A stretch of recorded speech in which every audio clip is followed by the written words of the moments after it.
Assalamualaikum warahmatullahi wabarakatuh. Nama saya Abdul Hakim bin Abidin. Nombor matrik A164166. Pelajar tahun akhir. Ijazah Sarjana Muda dengan Kepujian Pendidikan Khas akan membentangkan tajuk artikel saya di Simposium Prasiswazah Fakulti Pendidikan tahun 2021. Tajuk artikel saya ialah Tahap Penguasaan Ilmu Asas Fardu Ain, Pengalaman Mengajar Pendidikan Islam serta pengetahuan mengenai program Jacob di sekolah rendah. Kajian berdasarkan para pelajar tahun 4 program pendidikan khas yang mengambil pengkhususan pendidikan Islam. Pengenalan.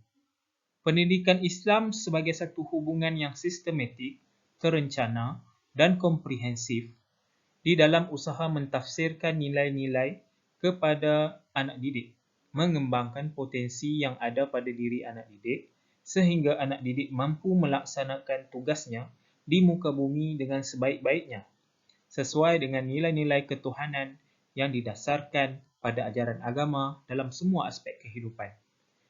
Manakala pendidikan khas pula merupakan suatu program yang direka khas bagi melengkapkan keperluan khususnya pendidikan seseorang individu yang mempunyai luar biasa dan memerlukan bahan-bahan pengajaran khas, teknik pengajaran yang luar biasa serta kemudahan-kemudahan yang tertentu dan sesuai. Objektif kajian saya yang pertama adalah dapat mengenal pasti tahap penguasaan ilmu asas fardu ain pelajar tahun 4 program pendidikan khas yang mengambil pengkhususan pendidikan Islam. Yang kedua, dapat mengetahui bentuk pengalaman mengajar yang diperolehi oleh pelajar tahun 4 pendidikan khas pengkhususan pendidikan Islam sepanjang belajar di Universiti Kebangsaan Malaysia. Yang ketiga, dapat mengetahui adakah pelajar-pelajar tahun 4 pendidikan khas yang mengambil pengkhususan pendidikan Islam mengetahui mengenai program Jacob yang dilaksanakan di sekolah rendah.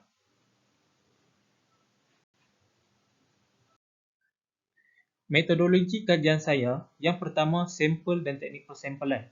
Pengkaji mengaplikasikan pensampalan jenis rawak mudah ataupun convenience sampling, iaitu pemilihan sampel secara bebas. Yang kedua, instrumen. Instrumen kajian yang digunakan bagi mendapatkan data untuk dianalisis iaitu temu bual bersama 7 orang pelajar tahun akhir ijazah sarjana muda pendidikan khas yang mengambil pengkhususan pendidikan Islam. Kajian rintis.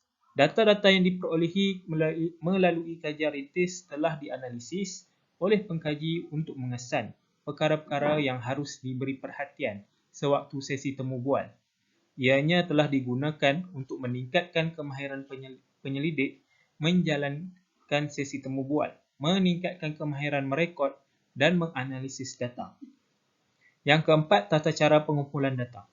Kajian ini dilakukan dengan menggunakan dua kaedah utama pengumpulan data, iaitu berdasarkan data premier dan data sekunder.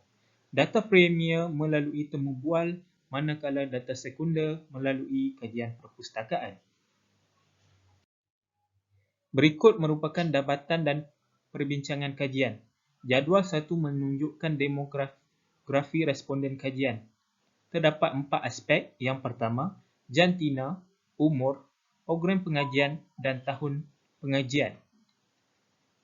Bagi lelaki, kekerapan adalah 1 dan perempuan adalah 6. Umur bagi setiap responden adalah daripada 22 tahun hingga 25 tahun. Program pengajian responden adalah pendidikan khas yang mengambil pengkhususan pendidikan Islam, manakala tahun pengajian adalah tahun 4. Berikut merupakan tahap penguasaan ilmu asas fardu ain pelajar program pendidikan khas yang mengambil pengkhususan pendidikan Islam. Terdapat 6 mata pelajaran yang pengkaji ingin kaji, iaitu yang pertama, akidah dan akhlak, bacaan dan hafazan Al-Quran, asas tajwid, wuduk dan solat, asas bahasa Arab dan juga bacaan dan tulisan Jawi. Daripada kajian responden bagi mata pelajaran akidah dan akhlak, 2 responden menunjukkan tahap yang sangat bagus dan sederhana, manakala selebihnya menyatakan mereka berada di tahap yang bagus.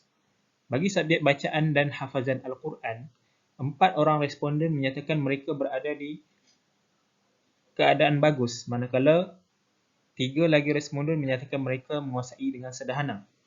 Bagi mata pelajaran asas tajwid, seorang responden menguasai sangat bagus, 2 responden menyatakan mereka bagus menguasai asas tajwid, manakala 4 lagi responden menyatakan mereka hanya menguasai pada tahap sederhana. Bagi mata pelajaran wuduk dan solat, 2 orang responden menyatakan mereka menguasainya dengan sangat bagus, manakala 5 orang lagi responden menyatakan mereka di tahap yang bagus. Bagi mata pelajaran asas bahasa Arab, kesemua responden menyatakan mereka menguasai pada tahap yang sederhana. Bagi subjek ataupun mata pelajaran bacaan dan tulisan Jawi, 2 responden menyatakan mereka menguasainya dengan sangat bagus, manakala 5 orang lagi menyatakan mereka berada di tahap yang bagus.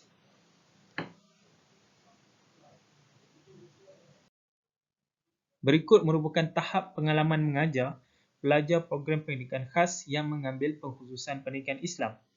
Rajah 2 menunjukkan tahap pengalaman mengajar pelajar program pendidikan khas yang mengambil pengkhususan pendidikan Islam. Ketujuh-tujuh responden menyatakan ada yang mempunyai pengalaman mengajar dan sebahagian lagi ada menyatakan tidak mempunyai pengalaman mengajar. 57% menyatakan ada pengalaman mengajar, manakala 43% lagi menyatakan mereka tidak mempunyai pengalaman mengajar.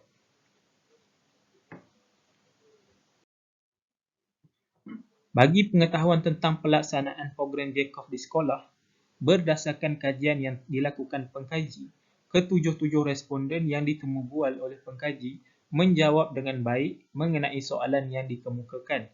Semua jawapan yang diberikan responden adalah mengikut kefahaman masing-masing berdasarkan huraian yang diterangkan oleh Kementerian Pendidikan Malaysia, KPM, walaupun terdapat perbezaan dari sudut pengetahuan.